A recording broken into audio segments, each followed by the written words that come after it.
ദൈവനാമത്തിന് മഹത്വം ഉണ്ടായിരിക്കട്ടെ. പരിശുദ്ധമ്മ മാതാവിൻ്റെ മാധ്യസ്ഥം വഴി ഈശോ എനിക്ക് സാധിച്ചു തന്ന എല്ലാ അനുഗ്രഹങ്ങൾക്കും കൃപകൾക്കും കോടാനുകൂടി നന്ദി അർപ്പിക്കുന്നു. രണ്ടാമത്തെ തവണയാണ് ഞാൻ ഇവിടെ സാക്ഷ്യം പറയാനായി നിൽക്കുന്നത്. എൻ്റെ പേര് സിനി എന്നാണ്. ഇതെൻ്റെ സഹോദരി ചിഞ്ചു, അതെൻ്റെ അമ്മ ജയ, ഇതെൻ്റെ മൂത്ത മകൾ ആൻ മരിയ, ഇതെൻ്റെ ഇളയ മകൾ ഏഞ്ചൽ മരിയ, അനിയത്തിയുടെ മൂത്ത മകൻ ആൽഫിൻ, ഇളയ മകൻ ആഷിൻ. ആദ്യമായി എനിക്ക് പറയാനുള്ളത്, എനിക്ക് വീട് വയ്ക്കാൻ വേണ്ടി ഒരു 3 സെൻറ്റ് സ്ഥലം വാങ്ങിയിട്ടുണ്ടായിരുന്നു. ഞങ്ങൾക്ക് കുടുംബത്തിൽ നിന്ന് കിട്ടിയ വസ്തു വീട് വയ്ക്കാൻ പറ്റുന്നതല്ല, ഒരു കാട് ഏരിയ അങ്ങനത്തതായിരുന്നു. അപ്പോൾ 3 സെൻറ്റ് സ്ഥലം വാങ്ങിയത് ഒരു വാല് പോലെ നീളമുള്ള ഒരു വസ്തുവായിരുന്നു. അങ്ങനെ ഒരു 5 സെൻറ്റ് സ്ഥലം വേണമെന്ന് ആഗ്രഹിച്ചിട്ടുണ്ടായിരുന്നു. ഞാൻ അതിനു മുമ്പ് ഒരു കാര്യം പറയാൻ വിട്ടുപോയി. ആദ്യമായി ഞാനിവിടെ കൃപാസനത്തിനെ കുറിച്ച് അറിയുന്നത് ഒരിക്കൽ എൻ്റെ വീടിനടുത്ത് ഒരു പള്ളിയിൽ പോയപ്പോൾ ആളുകളുടെ കയ്യിൽ കൃപാസനം എന്ന പേരുള്ള ഒരു പത്രം ഇരിക്കുന്നത് അങ്ങനെ കണ്ടിട്ടുണ്ടായിരുന്നു. പക്ഷെ അതെന്താണെന്ന് എനിക്ക് അറിയത്തില്ലായിരുന്നു. അതിനുശേഷം അമ്മ ഒരു വീട്ടിൽ ജോലിക്ക് പോയപ്പോൾ അവിടുത്തെ ആൻറ്റി പറഞ്ഞിട്ടാണ് കൃപാസനത്തിനെ കുറിച്ച് കൂടുതലായിട്ട് അറിയുകയും അതുവഴി ഇവിടെ വരാനിടയാവുകയും ചെയ്തത്. ആദ്യമായി ഞാൻ ഉടമ്പടി എടുത്തത് 2022 സെപ്റ്റംബർ 24-നാണ്. അതിനുശേഷം ഞാനൊരു സാക്ഷ്യം പറഞ്ഞിട്ടുണ്ടായിരുന്നു. എൻ്റെ ഒരു കാശുരൂപം, എൻ്റെ കയ്യിലിരുന്ന മാതാവിൻ്റെ ഉടമ്പടി കാശുരൂപം നഷ്ടപ്പെട്ടത് പോയത് കാരണം പിന്നീട് ഉടമ്പടി ഞാൻ വീണ്ടും എടുക്കുകയാണ് ചെയ്തത്. അത് 2024 ജനുവരി 31-നായിരുന്നു. ഡിസംബർ 31-നായിരുന്നു. അങ്ങനെ വസ്തു വാങ്ങുന്നതിന് വേണ്ടി 5 സെൻറ്റ് വസ്തു ആഗ്രഹിച്ചാണ് ഉടമ്പടിയിൽ നിയോഗം വെച്ചിട്ടുണ്ടായിരുന്നത്. അങ്ങനെ ഇരിക്കുക, നിയോഗം വെച്ച് കുറച്ച് ദിവസം കഴിഞ്ഞപ്പോൾ തന്നെ ഒരു 6.25 സെൻറ്റ് വസ്തു ഒരിടത്ത് വിൽക്കുന്നതിനായിട്ടുണ്ട് എന്നറിയുകയും ഞങ്ങൾ ഒരു ധൈര്യം ഉണ്ടായിരുന്നു. ആദ്യം വാങ്ങിയ 3 സെൻറ്റ് വസ്തു വിറ്റ ക്യാഷും അതുപോലെ തന്നെ കുറച്ച് ഗോൾഡ് ഉണ്ടായിരുന്നു. അപ്പോൾ അതും കൂടെയൊക്കെ വെച്ചിട്ട് ഈ വസ്തു എഴുതാം എന്നൊരു ധൈര്യത്തിൽ ഞങ്ങൾ എഗ്രിമെൻറ്റ് ചെയ്തു. പക്ഷേ എഗ്രിമെൻറ്റ് കാലാവധി ആവുന്നതിന് 1 മാസം മുമ്പ് ഇത് പ്രമാണം ഇപ്പോൾ എഴുതിയാലേ പറ്റത്തുള്ളൂ, ഓണർക്ക് അത്യാവശ്യമായി ഗൾഫിൽ എന്തോ ജോലി ശരിയായി പോകണം എന്ന് അവർ പറയുകയും ഞങ്ങളുടെ കയ്യിൽ ഉണ്ടായിരുന്ന ഗോൾഡ് മറ്റ് 2 പേർക്കായി പണയം വയ്ക്കുന്നതിന് കൊടുക്കുകയും ചെയ്തിരുന്നതിനാൽ ഞങ്ങൾക്ക് പ്രമാണം എഴുതാൻ പറ്റാത്തൊരവസ്ഥ വന്നു. അപ്പോൾ ആകെ ഞങ്ങൾ സങ്കടത്തിലായി. എൻ്റെ വീടിനടുത്തൊരു ചർച്ചുണ്ട്, ഞാൻ അവിടെ ചാപ്പലുണ്ട്, എന്നും ഞാൻ ചാപ്പലിൽ പോകാറുണ്ട്. അപ്പോൾ ഞാൻ പോയി ഈശോയോട് പറഞ്ഞു, ഈശോയെ ഒരു തവണ ഞങ്ങൾ ഡേറ്റ് മാറ്റി വെച്ചു, പ്രമാണം എഴുതാമെന്ന് പറഞ്ഞ ഡേറ്റ് ക്യാഷ് റെഡിയായില്ല. ഇനി ഒരു തവണ കൂടെ മാറ്റി വെച്ച് നാണം കെടേണ്ട ഒരവസ്ഥ വരുത്തരുത് എന്ന് പ്രാർത്ഥിച്ചു. പക്ഷേ ഞങ്ങൾ പോലും പ്രതീക്ഷിക്കാതെ എനിക്ക് വചനം കിട്ടിയത്, അങ്ങനെ മറ്റുള്ളവരുടെ മുമ്പിൽ തലകുനിയേണ്ട അവസ്ഥ വരത്തില്ല. വചനം കൃത്യം ഞാൻ ഓർക്കുന്നില്ല, അങ്ങനെ ഒരു വചനമാണ് എനിക്ക് അന്ന് കിട്ടിയത്. ഞാൻ ഒരുപാട് സന്തോഷത്തിൽ വീട്ടിൽ പോയി. ഒരു മാർഗ്ഗം എൻ്റെ മുമ്പിൽ ഇല്ലെങ്കിൽ പോലും തമ്പുരാൻ എന്തെങ്കിലും ഒരു വഴി എനിക്ക് കാണിച്ചു തരുമെന്നൊരു പ്രതീക്ഷ മാത്രമാണ് ഉണ്ടായിരുന്നത്. പക്ഷേ പ്രമാണം എഴുതാൻ അവർ പോയി അന്ന് രാവിലെ, പ്രമാണം എഴുതാൻ തീരുമാനിച്ച ഡേറ്റിന് അന്ന് രാവിലെ ഞങ്ങളുടെ കയ്യിൽ നിന്ന് പണയം വയ്ക്കാൻ വേണ്ടി വാങ്ങിയ ഗോൾഡ് ഒരാൾ തിരിച്ചു കൊണ്ട് തന്നു. പിന്നെ ബാക്കി ഞങ്ങളുടെ വീടിനടുത്തൊരു ചേച്ചി അവരുടെ ഗോൾഡ് തന്ന് സഹായിച്ച് ഞങ്ങളങ്ങനെ ആ സമയം അവർ പറഞ്ഞ ഡേറ്റിന് തന്നെ പ്രമാണം എഴുതാനായി ഞങ്ങൾക്ക് സാധിച്ചു. ഈശോയുടെ വലിയ അനുഗ്രഹത്തിന് കോടാനുകൂടി നന്ദി അർപ്പിക്കുന്നു. 2 ആഴ്ചയ്ക്കുള്ളിൽ തന്നെ ആ ചേച്ചിയുടെ കയ്യിൽ നിന്ന് വാങ്ങിയ ഗോൾഡ് തിരിച്ചു കൊടുക്കാനുള്ള കൃപയും ഈശോ ഞങ്ങൾക്ക് തന്ന് അനുഗ്രഹിച്ചു. ഇനി എനിക്ക് പറയാനുള്ളത് ലൈറ്റ് ക്യാൻഡിൽ പ്രെയർ റിക്വസ്റ്റും അതുപോലെ ഉടമ്പടി വസ്തുക്കളുടെ ഉപയോഗവും കൊണ്ട് ഞങ്ങൾക്ക് കിട്ടിയ കുറച്ച് രോഗസൗഖ്യങ്ങളാണ്. എൻ്റെ അനിയത്തിയുടെ ഇളയ മകൻ ആഷിൻ, അവന് ഇടയ്ക്കിടയ്ക്ക് ബ്ലഡിൽ ഇൻഫെക്ഷൻ വരാറുണ്ട്. അങ്ങനെ ഒരു തവണ ബ്ലഡിൽ ഇൻഫെക്ഷൻ വന്നപ്പോൾ ഒരാഴ്ചയിൽ കൂടുതൽ ഞങ്ങൾ വീടിനടുത്തുള്ള ഡോക്ടറെ കൊണ്ട് കാണിക്കുകയൊക്കെ ചെയ്തായിരുന്നു. പക്ഷേ ആൻറ്റിബയോട്ടിക് എടുത്തിട്ടും അവന് വെള്ളം പോലും കുടിക്കാൻ പറ്റാത്തൊരവസ്ഥ. അത് ഞങ്ങളുടെ വീട്ടിലെ ഏറ്റവും ഇളയ കുഞ്ഞാണ്. അപ്പോൾ അവൻ്റെ സങ്കടം ഞാൻ ഫോണിലൂടെ വീഡിയോ കോൾ വിളിച്ച് കാണുകയാണ് ചെയ്യുന്നത്. പക്ഷേ അത് കാണുമ്പോൾ തന്നെ സഹിക്കാൻ പറ്റാത്തതായിരുന്നു. അതിനെ ഞങ്ങൾ തിരുവനന്തപുരം SAT ഹോസ്പിറ്റലിൽ കൊണ്ടുപോയി. അപ്പോൾ പിന്നെ നാവിൽ ഫുള്ള് പൂപ്പൽ പോലെ വെള്ള നിറത്തിൽ എന്തോ ഒന്ന് വന്നിട്ടുണ്ടായിരുന്നു. അപ്പം ഞാൻ ഇവനെ അഡ്മിറ്റ് ചെയ്യുന്നതിൻ്റെ അന്ന് അതിന് മുമ്പ് അനിയത്തി ഉടമ്പടി എടുത്തതാണ്. അവൾ തൈലം തേച്ച് പ്രാർത്ഥിക്കുമായിരുന്നു. പക്ഷേ ഇവന് അസുഖം അങ്ങോട്ട് മാറുന്നില്ല, പനി മാറുന്നില്ല, ഒന്നും കഴിക്കാൻ പറ്റുന്നില്ല, അത്ര ബുദ്ധിമുട്ടായിരുന്നു. അങ്ങനെ ഞാൻ എൻ്റെ നാവിൽ തൈലം തേച്ച് പ്രാർത്ഥിച്ച്, നാവിൻ്റെ പകുതി വശത്ത് തുമ്പിൽ കുറച്ച് ഭാഗം വരെ തൈലം തേച്ച് പ്രാർത്ഥിച്ചായിരുന്നു. പിറ്റേന്ന് ഞാൻ മോനെ കാണാൻ വേണ്ടി പോയപ്പോൾ ഞാൻ എൻ്റെ നാവിൽ എത്ര ഭാഗത്താണോ തൈലം തേച്ച് പ്രാർത്ഥിച്ചത് അത്രയും ഭാഗത്തുള്ള പൂപ്പൽ മാറിയിരിക്കുന്നതായിട്ടാണ് എനിക്ക് കാണാൻ പറ്റിയത്. അതിനുശേഷം പിറ്റേന്ന് 2-3 ദിവസത്തിനകത്ത് ബാക്കി കംപ്ലീറ്റ് ആയിട്ട് മാറി. അതിനുശേഷം ആഹാരം കഴിക്കാൻ തുടങ്ങി. ഈശോയും പരിശുദ്ധ അമ്മയും തന്ന വലിയ അനുഗ്രഹത്തിന് കോടാനുകൂടി നന്ദി അർപ്പിക്കുന്നു. അതിനുശേഷം ഇവന് അതുപോലെയുള്ള പൂപ്പൽ വരികയോ അല്ലെങ്കിൽ ബ്ലഡിൽ ഇൻഫെക്ഷൻ വരികയോ ഒന്നും ചെയ്തിട്ടില്ല. പിന്നെ അനിയത്തിൻ്റെ മൂത്ത മകൻ ആഷിനും ആൽഫിൻ അവനെ ഇടയ്ക്കിടയ്ക്ക് അവന് ബ്ലഡിൽ ഇൻഫെക്ഷൻ വരാറുണ്ട്. ഒരു മാസത്തിൽ ഒരു തവണയെങ്കിലും ബ്ലഡിൽ ഇൻഫെക്ഷൻ വന്നിട്ട് പനിയൊക്കെ ആയിട്ട് അങ്ങനെ കഴിയാറുണ്ടായിരുന്നു. ഞങ്ങൾ അവന് ഉടമ്പടി തൈലവും ഉപ്പും തേനും ഒക്കെ കൊടുക്കുമായിരുന്നു. ഇപ്പോൾ അവന് ഒത്തിരി നാളുകൊണ്ട് ബ്ലഡിൽ ഇൻഫെക്ഷൻ അങ്ങനെ വരാറില്ല. ഇത് എൻ്റെ മൂത്ത മകൾ ആൻമരിയാണ്. മോക്ക് കഴുത്തിൽ നിന്ന് കയ്യിലെ വിരലിലേക്ക് വരുന്ന വിധത്തിൽ കയ്യിലൊരു വേദന, അവൾ ഒത്തിരി ദിവസം അങ്ങനെ വേദന പറയുമായിരുന്നു. അപ്പം ബാഗ് തൂക്കിയതിൻ്റെതാവും എന്നാണ് ആദ്യം കരുതിയത്. ഓർത്തോ ഡോക്ടറെ കാണിച്ചു. ഡോക്ടർ പറഞ്ഞത് ഞരമ്പ് ഈ കഴുത്തിൻ്റെ പുറകിലെ കശേരുക്കൾക്കിടയിൽ ഇടുങ്ങിയിട്ടുണ്ട്, അതിൻ്റെ ഒരു ലക്ഷണങ്ങളാണ് ഉള്ളത്. അതുകൊണ്ട് ഒരു എക്സ്റേ എടുക്കണം, എക്സ്റേ എടുത്തിട്ട് നമുക്ക് എന്താണെന്ന് പറയാൻ പറ്റത്തുള്ളൂ എന്ന് പറഞ്ഞു. അങ്ങനെ ഞങ്ങൾ എക്സ്റേ എടുക്കാൻ പോയപ്പോഴത്തേക്കും എൻ്റെ കയ്യിൽ വീട്ടിനടുത്തുള്ള ഗ്രോട്ടോയിൽ നിന്ന് കിട്ടിയ കുറച്ച് പത്രം ഉണ്ടായിരുന്നു. ഞാൻ ആ പത്രം കൊണ്ട് മോളെയും കൊണ്ട് പോയി ആദ്യം പത്രം അത്രയും ഞങ്ങളുടെ വീടിനടുത്ത് അവിടെ മെഡിക്കൽ കോളേജ് ഹോസ്പിറ്റലിൽ കൊടുത്തു. അതിനുശേഷമാണ് മോളെയും കൊണ്ട് ഞാൻ എക്സ്റേ എടുക്കാൻ വേണ്ടി പോയത്. ഉടമ്പടി ഉപ്പ് ഞാൻ എക്സ്റേ എടുക്കാൻ കയറുന്നതിന് മുമ്പ് പുറത്തിട്ട് പ്രാർത്ഥിച്ചായിരുന്നു. മോളുടെ കഴുത്തിൽ തൈലം തേച്ച് പ്രാർത്ഥിച്ചിട്ടായിരുന്നു കയറിയത്.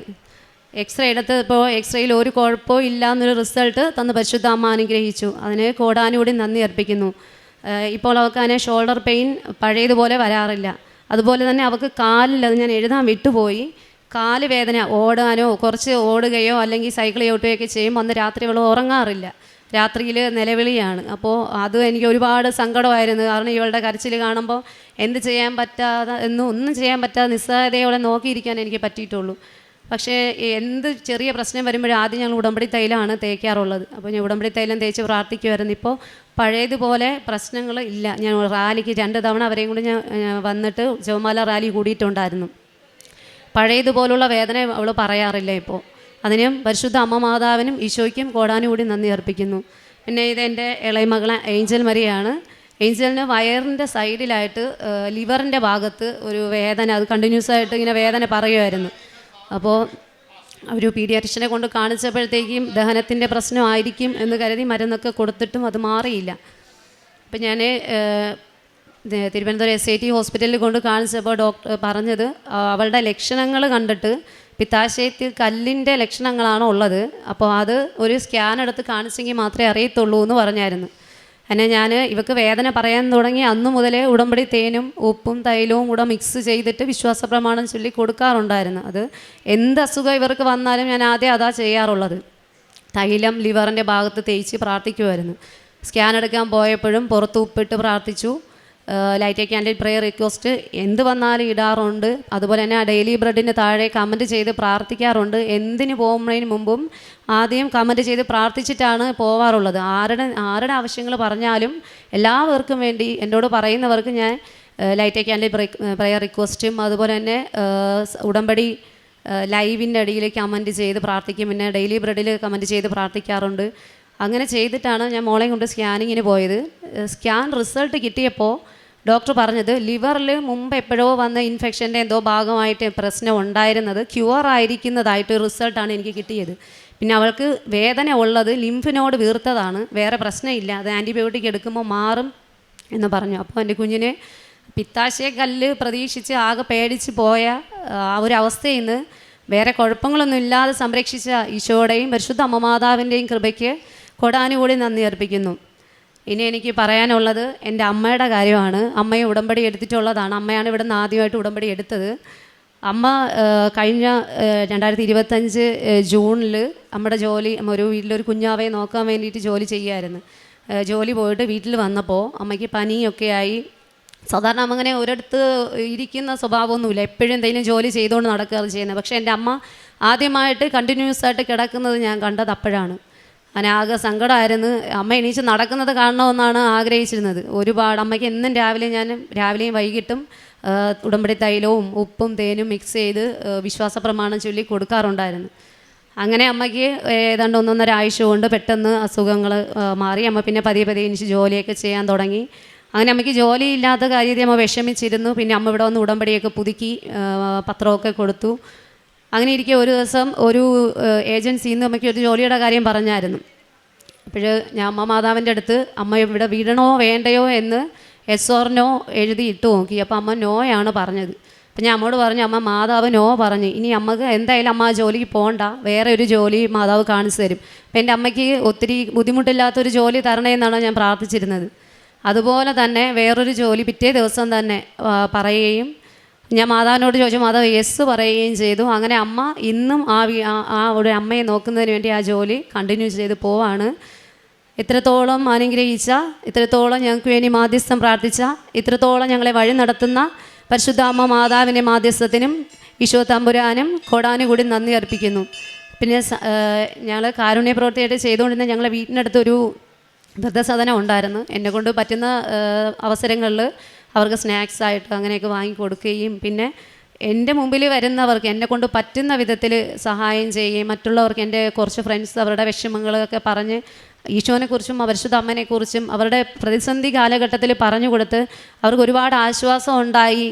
അവരുടെ സൂയിസൈഡിനെ കുറിച്ച് ചിന്തിച്ചിരുന്ന ഒരു അവസരത്തിൽ പോലും അവർ അതിൽ നിന്നൊക്കെ അവർ മോചനം കിട്ടി, ഒരുപാട് ആശ്വാസം കിട്ടി എന്നൊക്കെ പറഞ്ഞ് കേട്ടിട്ടുണ്ട്.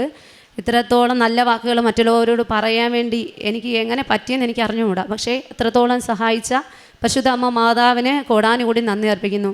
അതുപോലെ ഒരു സങ്കടം വരുമ്പോൾ മാതാവിൻ്റെ കാശുരൂപം കയ്യിലെടുക്കുമ്പോൾ എന്തെന്നില്ലാത്തൊരു സമാധാനം കിട്ടും. ആത്മീയ ജീവിതം എന്ന് പറയാൻ എന്നും രാവിലെ കുർബാനയ്ക്ക് പോകാൻ എനിക്ക് പറ്റുമായിരുന്നു. പിന്നെ അതുപോലെ തന്നെ എനിക്ക് പെട്ടെന്ന് ദേഷ്യം വരുന്നൊരു സ്വഭാവം ഉണ്ടായിരുന്നു. ഇപ്പോൾ പഴയ പോലെ വലിയ ദേഷ്യം വരാറില്ല. അതുപോലെ തന്നെ എന്നെക്കൊണ്ട് പറ്റുന്ന വിധത്തിലെല്ലാം ഉടമ്പടി നിബന്ധനകൾ കുറച്ച് വീഴ്ചകൾ വന്നിട്ടുണ്ട്. എന്നാൽ പോലും പറ്റുന്ന വിധത്തിലെല്ലാം ഉടമ്പടി നിബന്ധനകൾ പാലിക്കാൻ ശ്രദ്ധിച്ചിട്ടുണ്ട്. പിന്നെ സങ്കടം വരുമ്പോൾ ഓടിച്ചെന്ന് ബൈബിൾ തുറക്കുമ്പോൾ അതിനെനിക്കൊരു ആശ്വാസം വചനത്തിലൂടെ കിട്ടിയിട്ടുണ്ട്. പിന്നെ ഒരു തവണ മാതാവിൻ്റെ മുല്ലപ്പൂ മണമായിട്ടും അതുപോലെ തന്നെ ഇടയ്ക്ക് മാതാവിൻ്റെ രൂപം സ്വപ്നത്തിൽ മാതാവിൻ്റെ രൂപമായിട്ട് കാണാനും ഉള്ള ഭാഗ്യം എനിക്ക് കിട്ടിയിട്ടുണ്ട്. ഇത്രയും സാക്ഷ്യം പറയാൻ പറ്റുമെന്ന് പ്രതീക്ഷിച്ചല്ല, ആകെ വറച്ചിട്ടാണ് ഇവിടെ നിന്നത്. എന്നാൽ ഇത്രയും സഹായിച്ച പരിശുദ്ധ അമ്മ മാതാവിനും ഈശോയ്ക്കും കോടാനുകൂടി നന്ദി അർപ്പിച്ചുകൊണ്ട് എൻ്റെ സാക്ഷ്യം ദൈവമഹത്വത്തിനായി സമർപ്പിക്കുന്നു. ദൈവം ഒരു വെറും ആശ്രയം മാത്രമല്ല, മറിച്ച് ആശ്രയിച്ച് വിശ്രമിക്കാവുന്ന ഒരു ജീവിത സാന്നിധ്യമാണ്. ദുരിതങ്ങളുടെയും കഷ്ടപ്പാടിൻ്റെയും നടുവിൽ പരിപാലനയുടെയും കരുതലിൻ്റെയും ഒരു ഉറപ്പാണ് നമ്മുടെ ദൈവം. യഥാർത്ഥ സുരക്ഷ ദൈവത്തിൽ മാത്രമാണ്. കഷ്ടങ്ങളുടെ നടുവിൽ കൈവിടാതെ താങ്ങി നിർത്തുന്ന ഒരു ദൈവമാണ് നമ്മുടെ കൂടെ ഉള്ളത്. ഉടമ്പടി മക്കളുടെ ജീവിതത്തിൽ ദൈവത്തിൻ്റെ കൃപ എപ്പോഴും കൂടെയുണ്ട്.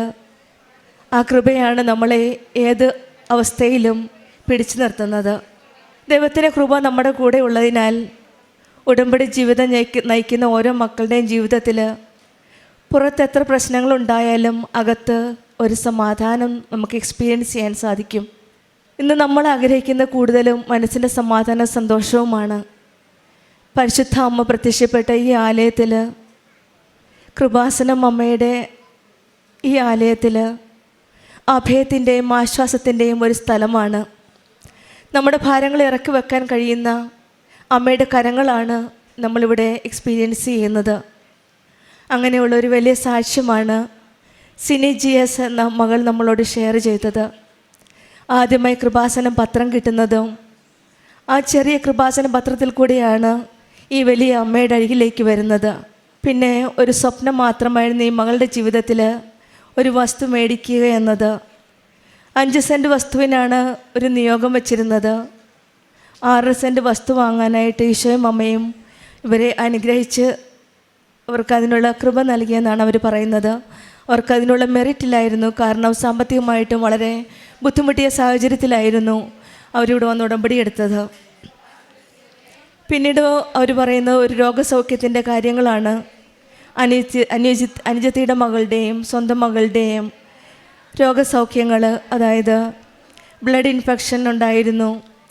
പിന്നെ അനുജത്തിയുടെ കുഞ്ഞിനുണ്ടായിരുന്ന നാവിൽ പൂപ്പലുണ്ടായിരുന്നു. ഇതെല്ലാം ഈ മകൾ ഉടമ്പടി വസ്തുക്കളായ തേനും ഉടമ്പടി തൈലവും ഉപയോഗിച്ച് വിശ്വാസ പ്രമാണം ചൊല്ലി പ്രാർത്ഥിച്ചതിൻ്റെ ഫലമായിട്ട് ഈ മക്കൾക്കെല്ലാം ഈ ഇൻഫെക്ഷനെല്ലാം മാറുകയും അവർക്ക് എത്രയും പെട്ടെന്ന് രോഗസൗഖ്യം ലഭിക്കുകയും ചെയ്തു എന്നാണ് നമ്മളോട് ഷെയർ ചെയ്തത്. ഉടമ്പടി തൈലം വിശ്വാസത്തോടെ വിശ്വാസ പ്രമാണം ചൊല്ലി ഭക്തിയോടെ നമ്മൾ ഉപയോഗിക്കുമ്പോഴാണ് ദൈവം നമ്മുടെ കൂടെയുണ്ട്, ഈശോയുടെ മമ്മയുടെ സാന്നിധ്യം നമ്മുടെ ജീവിതത്തിൽ അറിയുകയും ഈ മകൾ പറഞ്ഞ് എനിക്കവിടെ പോകാൻ കഴിയാതെ വന്നപ്പോൾ ഞാൻ എൻ്റെ സ്വന്തം നാക്കിലാണ് ഈ മകന് വേണ്ടി പ്രാർത്ഥിച്ച് പുരട്ടിയതെന്ന്. വിശ്വാസത്തോടെ നമ്മൾ ഓരോ കാര്യം ചെയ്യുമ്പോഴും അതിൻ്റെ എല്ലാം ഫലം നമുക്ക് ദൈവം തരുന്നതായിട്ടാണ് ഓരോ അനുഭവ സാക്ഷ്യങ്ങളിൽ നമുക്ക് മനസ്സിലാകുന്നത്. ഈ മക്കളുടെ രോഗസൗഖ്യം കർത്താവിൻ്റെ ഒരു വലിയ കൃപയായിരുന്നു. പിന്നീടുണ്ടായിരുന്ന ലിവറിൻ്റെ പ്രശ്നവും അവർ പിത്താശയത്തിലെ കല്ലാണെന്നാണ് അവർ സംശയിച്ചിരുന്നത്. അവർ നല്ല ഭക്തിയോടെ പ്രാർത്ഥിച്ചു. എമർജൻസിയിൽ ലൈറ്റ് ക്യാൻഡിൽ പ്രെയർ റിക്വസ്റ്റ് ഇട്ട് പ്രാർത്ഥിച്ചു. അതിൻ്റെ ഫലമായിട്ട് അതും ആ പ്രശ്നങ്ങളും ആ രോഗസൗഖ്യവും നൽകി ദൈവം ഇവരെ അനുഗ്രഹിക്കുകയായിരുന്നു. പിന്നെ ഉണ്ടായിരുന്നത് ഒരു സഹോദരി ചിഞ്ചുവിൻ്റെ തൊണ്ടയിൽ ഒരു വേദനയുണ്ടായിരുന്നു. അതും എൻഡോസ്കോപ്പി ചെയ്യാൻ പറഞ്ഞിരുന്നു. നോർമൽ റിസൾട്ട് കിട്ടിയത്. ഇതെല്ലാം പ്രാർത്ഥനയുടെ ഫലമായിട്ട് തന്നെയാണെന്നാണ് ഇവിടെ പൂർണ്ണ വിശ്വാസം. വിശ്വാസത്തോടെ നമ്മൾ പ്രാർത്ഥിക്കുമ്പോൾ പരിശുദ്ധ അമ്മയാണ് നമ്മെ ദൈവത്തെങ്കിലേക്ക് നയിക്കുന്നത്. ആ അഭയ സംഘത്തിലേക്കാണ് നമ്മൾ ഓരോ പ്രാർത്ഥനയും അമ്മ നമ്മളെ കൈപിടിച്ച് കൊണ്ടുപോകുന്നത്. നമ്മുടെ രക്ഷകനായ യേശുവിലേക്ക് നമ്മെ നയിക്കുന്ന അമ്മ നമ്മുടെ കൂടെയുണ്ടെന്ന് നമുക്ക് വിശ്വസിക്കാം. കണ്ണീരോടെ കൃപാസനത്തിലെത്തി ഹൃദയത്തിൽ സമാധാനത്തിൽ മടങ്ങിപ്പോകുന്ന മക്കളെ നമ്മൾ ഓരോരുത്തർക്കും ആ അനുഭവം ലഭിക്കട്ടെ എന്ന് നമുക്ക് പ്രാർത്ഥിക്കാം. സിനിക്കും കുടുംബത്തിനും പ്രത്യേകിച്ചും ഈ രോഗസൗഖ്യങ്ങൾ ലഭിച്ച അവരുടെ വിശ്വാസ ജീവിതത്തിനും അവരുടെ എല്ലാ അനുഭവങ്ങളും ദൈവാനുഭവങ്ങൾക്കും നമുക്ക് കരങ്ങളടിച്ച് ദൈവത്തെ മഹത്വപ്പെടുത്താം. യേശുവേ നന്ദി, യേശുവേ സ്തുതി. അത്യപൂർവ ദൈവാനുഭവങ്ങൾ ഇനി നിങ്ങൾക്കും സ്വന്തം. ഈ യൂട്യൂബ് ചാനൽ ഇതുവരെ സബ്സ്ക്രൈബ് ചെയ്തിട്ടില്ലെങ്കിൽ ഇപ്പോൾ തന്നെ സബ്സ്ക്രൈബ് ചെയ്യുക. ഈ വീഡിയോ ഇപ്പോൾ തന്നെ നിങ്ങളുടെ സുഹൃത്തുക്കൾക്ക് ഷെയർ ചെയ്തുകൊണ്ട് കർത്താവിൻ്റെ പ്രേക്ഷിതരാകുക.